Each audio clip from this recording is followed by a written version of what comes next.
എല്ലാ കൂട്ടുകാർക്കും നല്ലൊരു രാത്രി ആശംസിച്ചുകൊണ്ട് മാമ്പഴത്തിന്റെ പുതിയ വീഡിയോയിലേക്ക് സ്വാഗതം.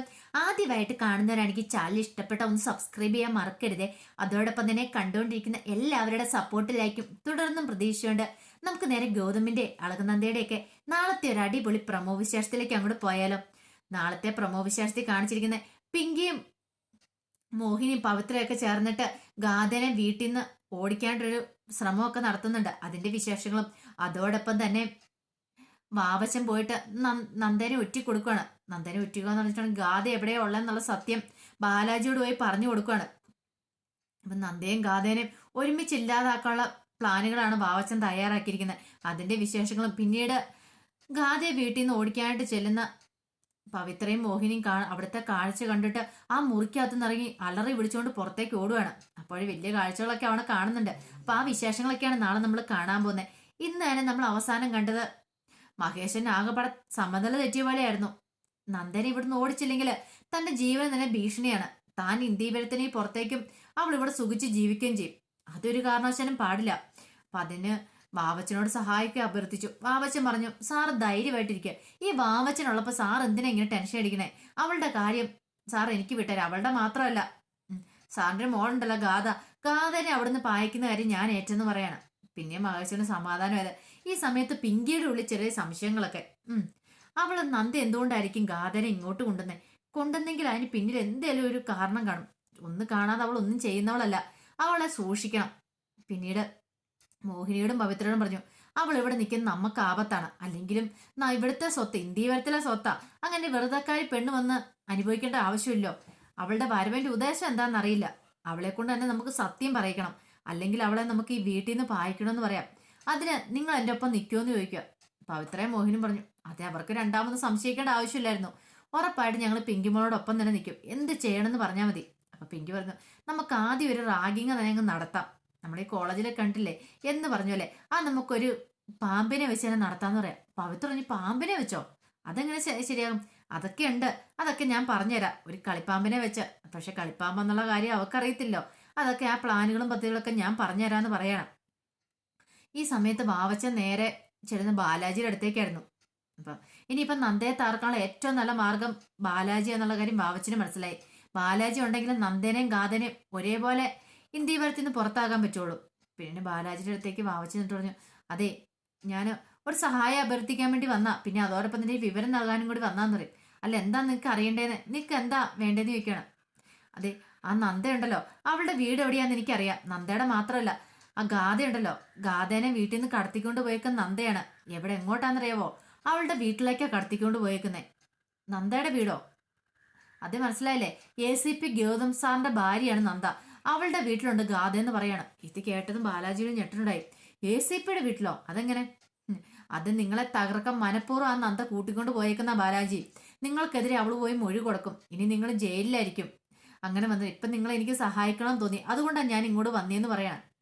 ബാലാജി പറഞ്ഞു, ഒരു കാരണവശാലും അവള് പോയി മൊഴി കൊടുക്കില്ലെന്ന് പറയാം. അങ്ങനെയാണെങ്കിൽ ആ ഗാഥേനെ അവിടെ നിന്ന് ആദ്യം ഇറക്കണം. ഗാഥേനെ ഇറക്കണമെങ്കിൽ ആദ്യം ആ നന്ദേനെ ഇല്ലാതാക്കണം. നിങ്ങൾ നന്ദ ഉണ്ടെങ്കിൽ ഒരു കാരണവശാലും നിങ്ങൾക്ക് ഗാഥേനെ തൊടാൻ പോലും പറ്റില്ല. ആദ്യം നിങ്ങളെ നന്ദേനെ ഇല്ലാതാക്ക്, പിന്നീട് അത് മതി എന്ന് പറയാം. ബാലാജി പറഞ്ഞു, അവളുടെ കാര്യം എനിക്ക് വിട്ടാരെ. രണ്ടിനെ ഇല്ലാതാക്കുന്ന കാര്യം ഞാൻ ഏറ്റു. ഇനി എനിക്കിത് മുന്നോട്ട് കൊണ്ടുപോകാൻ പറ്റില്ല. എത്രയും പെട്ടെന്ന് കാര്യത്തിന് തീരുമാനമാക്കണം എന്ന് പറയാം. വാവച്ചന് സന്തോഷമായി. വാവച്ചൻ ഇറങ്ങിയിട്ട് നേരെ മഹേഷിനെ വിളിക്കണം. മഹേഷിനെ വിളിച്ചിട്ട് പറഞ്ഞു, ഇനിയിപ്പൊ സാറ് വിഷമിക്കണ്ട കേട്ടോ. അവരുടെ രണ്ടുപേരുടെയും കാര്യത്തിൽ ഒരു തീരുമാനമാക്കിയിട്ടുണ്ടെന്ന് പറയാം. അല്ല, നീ എന്ത് പരിപാടിയാണ് കാണിച്ചേ? അതൊക്കെ ഇനിയിപ്പം ഞാൻ നോക്കേണ്ട കാര്യമില്ല, എല്ലാം ബാലാജി നോക്കിക്കോളും.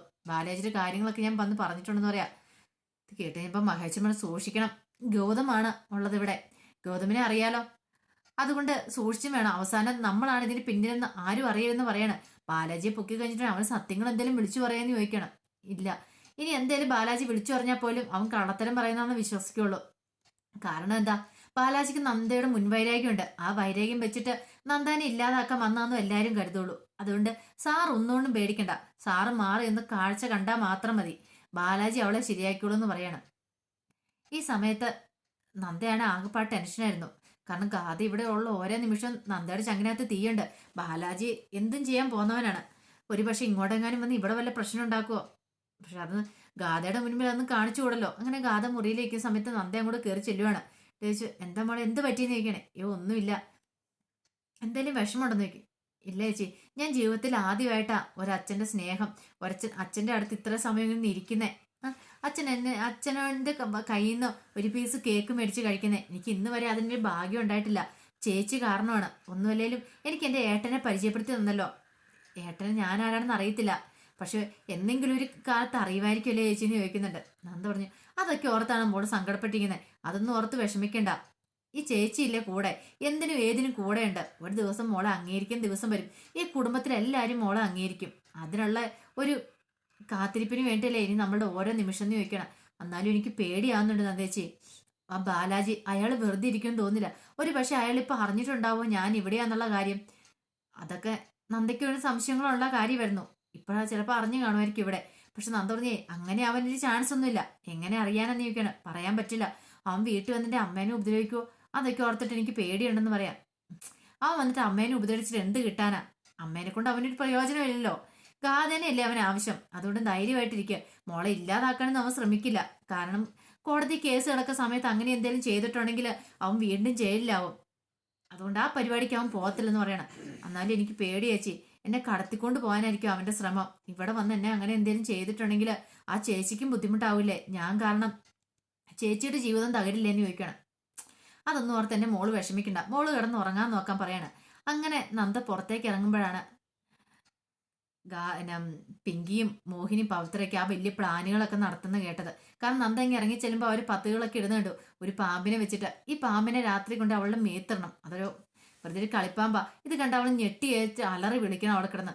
അപ്പൊ എല്ലാരും വിചാരിക്കും, ലക്ഷ്മിയമ്മ എല്ലാരും വിചാരിക്കുന്നത് എന്താ, അവൾക്ക് ശരിക്കും ഭ്രാന്താന്ന് തന്നെ വിചാരിച്ചോളും. പിന്നെ അത് മതി, അവളെ ആ പേരും പറഞ്ഞ് നമുക്ക് ഇവിടുന്ന് പുറത്താക്കാന്ന് പറയാണ്. അങ്ങനെ പല ഉദ്ദേശങ്ങളായിരുന്നു അവരുടെ ഉള്ളില്. പക്ഷെ ഇത് നന്ദ കേട്ടു. നന്ദ മനസ്സിൽ പറഞ്ഞ, അങ്ങോട്ട് വാ, ഇന്ന് ഞാൻ പണി തന്നിട്ടോളെന്ന് നന്ദ മനസ്സിൽ പറയാണ്. പിന്നീട് രാത്രിയാകാൻ വേണ്ടി കാത്തിരിക്കുമായിരുന്നു മോഹിനിയും പിങ്കി എല്ലാരും കൂടെ.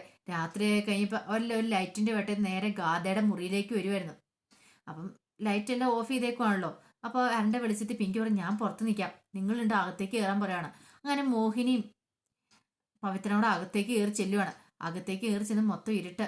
ആ അരണ്ട വെളിച്ചത്തിൽ നോക്കും കട്ടിലിൽ ആരെയും കണ്ടില്ല. തേം ഇതെന്താ, അവൾ ഇവിടെ ഇല്ലേ, അവൾ ഇനി പോയോ എന്നൊരു സംശയം ഉണ്ടായി പവിത്രയുടെ ഉള്ളില്.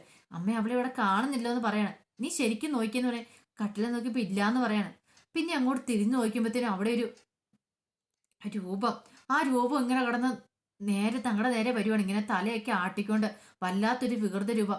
ഇത് കണ്ടതും പവിത്ര അലറി വിളിച്ചുകൊണ്ട് പവിത്രൻ മോഹിനിയും കൂടെ പുറത്തേക്ക് ഇറങ്ങി ഓടുവാണ്. അവർക്ക് ഒരു നിമിഷം ആ അരണ്ട വിളിച്ചിട്ട് എന്താന്ന് പോലും മനസ്സിലായില്ല. ഇത് നന്ദയുടെ ഒരു പരിപാടിയായിരുന്നു. ഇവരകത്തേക്ക് കയറി വരുമെന്ന് അറിയാവുന്നതുകൊണ്ട് ഗാഥേനെ മാറ്റിയിട്ട് നന്ദ ആ മുഖം മൂടി അണിഞ്ഞ് ഇവരെ പേടിപ്പിക്കാൻ വേണ്ടി നിന്നായിരുന്നു. പക്ഷെ പിങ്കിക്കൊന്നും അറിയത്തില്ല ഈ സംഭവം എന്താ സംഭവിച്ചെന്നുള്ള കാര്യം. അങ്ങനെ ചക്കിന് വെച്ചത് കൊക്കിന് കൊണ്ടുവന്നൊരു അവസ്ഥയായിപ്പോയി പവിത്രയ്ക്കും മോഹിനിക്കും. പിന്നീട് പവിത്രയൊക്കെ പേടിച്ച് നിലവിളിച്ച് വീട്ടിലുള്ള എല്ലാവരും എഴുന്നേക്കുന്നുണ്ട്. എന്താ സംഭവം എന്ന് ആർക്കും മനസ്സിലായില്ല. ഇങ്ങനെ ഒരു പാര പണിയാൻ പോയെന്ന് പറയാൻ പറ്റില്ലോ. പിന്നെ അവിടുന്ന് രക്ഷപ്പെടാനായിട്ട് പവിത്രയും പിങ്കിയും കൂടെ നല്ല പെടാപ്പാട് തന്നെ പെടുന്നുണ്ട്. അപ്പൊ അതിന്റെ വിശേഷങ്ങളാണ് നാളെ കാണാൻ പോകുന്നത്. ആ വിശേഷങ്ങൾക്കായി നമുക്ക് എല്ലാവർക്കും കാത്തിരിക്കാട്ടോ. ഒരിക്കൽ കൂടി എല്ലാവർക്കും നല്ലൊരു രാത്രി ആശംസിച്ചാണ് നിർത്തുന്നു. നന്ദി.